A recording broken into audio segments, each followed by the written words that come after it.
Bismillahirrahmanirrahim. Assalamualaikum warahmatullahi wabarakatuh. Pada vlog ini saya ingin berbagi pengalaman saya bagaimana melawan kanker lymphoma Hodgkin atau getah bening. Di sini saya berharap pengalaman saya bisa dijadikan pelajaran untuk teman-teman supaya bagaimana agar tidak sampai ke tahap yang lebih serius seperti yang saya alami. Mungkin yang pertama kali yang harus saya sampaikan, apakah ada gejala cancer ini apa dan apa yang pertama kali saya alami ya. Jadi pertama kali itu saya sadar ada benjolan di leher sebelah kiri, itu masih kecil, besarnya sebesar lebih kecil dari kelereng, kecil banget ya. Tapi kok ini lumayan mengganggu. Semakin lama setiap saya sakit yang lumayan lumayan parah sampai saya harus diopname atau bed rest di rumah sakit, si benjolan itu membesar. Jadi setiap saya sakit itu dia membesar. Jadi setelah itu saya memutuskan bersama suami untuk diperiksakan ke rumah sakit. Pertama ketemu dokter penyakit dalam, diceritakan di situ bahwa saya memang harus ada biopsi atau diambil sidik jaringan untuk diobservasi sebenarnya benjolan ini apa sih gitu. Observasi pertama, hasil keluar dia hanya kelenjar biasa, gumpalan daging yang tidak memiliki masalah. Bersyukur saat itu saya senang sekali. Setelah itu, nah ini dia yang perlu dijadikan pelajaran untuk teman-teman. Jadi kalau punya benjolan, hilangkan aja, diambil aja. Jadi kalaupun memang dibiopsi, minta sama dokter yang membiopsi itu untuk diambil aja semuanya gitu.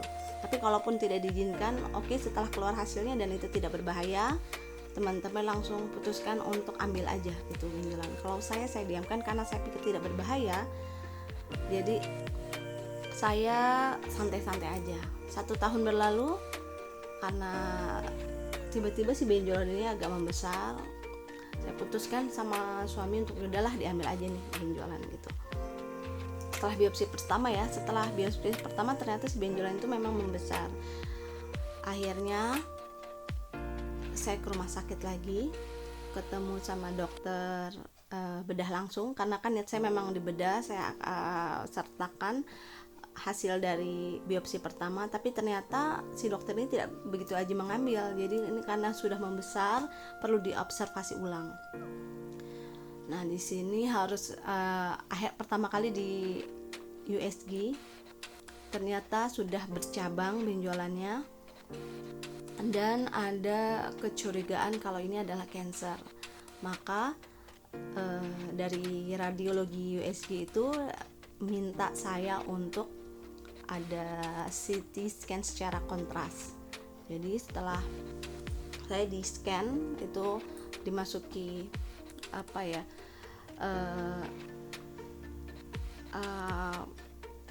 kurang tahu apa itu, saya lupa. Jadi tuh bisa dilihat benjolan-benjolan itu terletak di mana aja. Dan setelah CT scan secara kontras, alhamdulillah benjolan hanya ada di leher aja, konsentrasinya di situ, tapi malah kecurigaan terhadap kanker lebih besar. Maka harus ada biopsi terakhir, biopsi ulang, biopsi kedua. Nah, setelah biopsi kedua, hasil sampel jaringannya keluar dan ternyata itu adalah kanker lymphoma Hodgkin atau kanker getah bening. Karena saya sudah menyiapkan dari mulai USG itu, saya ada kecurigaan cancer, maka saya sudah menyiapkan mental saya untuk menerima bahwa oke lah, saya harus siap dengan kemungkinan terburuk. Maka alhamdulillah ala kulli hal, artinya segala puji bagi Allah atas segala sesuatu yang terjadi. Kita disunahkan untuk menerima kenyataan buruk dengan mengucapkan hal tersebut. Apabila mendapat kabar baik yang diucapkan alhamdulillahilladzi binikmati tatimmus sholihat, yang artinya segala puji bagi Allah yang dengan segala kesempurnaannya, segala nikmat menjadi sempurna. Kalau saya udah terima itu, dokter berkata, dokter yang bedah saya, "Ibu, ini serius loh, kenapa santai-santai aja, perjalanannya akan panjang dan sebagainya." Itu wah, saya merasa down malah di situ. Jadi nanti saya mau beri setelah video ini, saya ingin share pengalaman saya melawan cancer ini tanpa medis. Jadi karena saya terus terang down setiap ke rumah sakit, dokter ini bukan menyemangati tapi malah menakut-nakuti. Mungkin saya positif tingginya mungkin dokter ini menganggap saya tuh terlalu menyepelekan penyakit ini. Sebenarnya saya menyiapkan mental pada saat itu dan menerima kenyataan takdir dari Allah memang itu yang terbaik. Jadi saya sudah siapkan diri saya untuk kemungkinan terburuk. Tapi mungkin dokter ini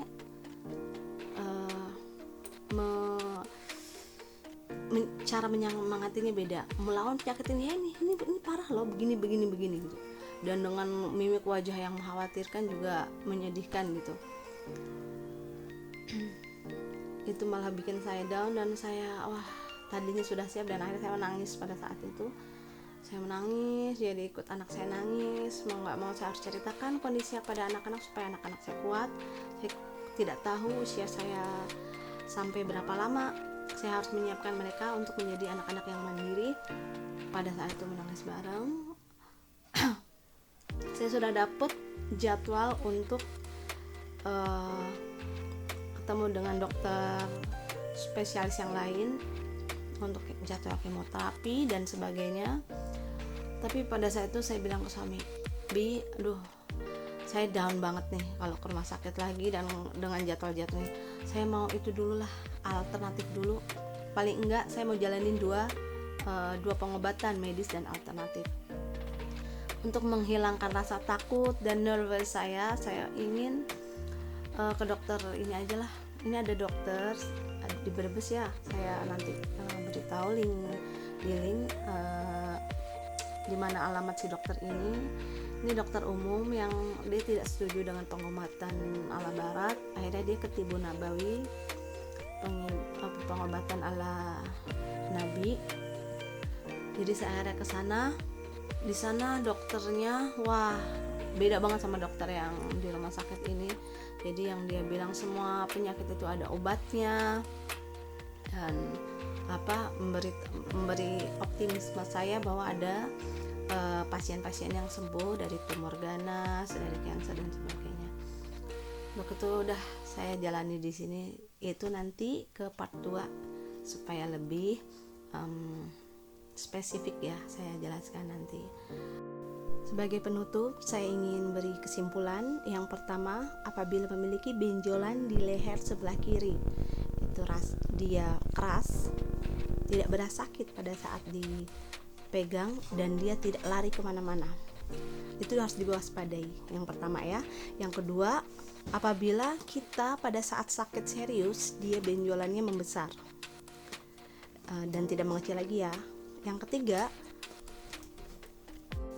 ketiga, kalian lebih atau teman-teman sering merasa mudah lelah, lalu pada saat di malam hari itu merasa menggigil apabila kena air, lalu gampang terkena flu. Nah, itu harus diwaspadai ya. Benjol sebelah kiri tidak sakit, keras, tidak lari kemana-mana, mudah flu, gampang capek ya, harus diwaspadai. Pada gambar adalah hasil CT scan secara kontras, itu dapat terlihat benjolannya ya. Lalu apabila itu sudah terjadi juga pada teman-teman, apa yang harus dilakukan?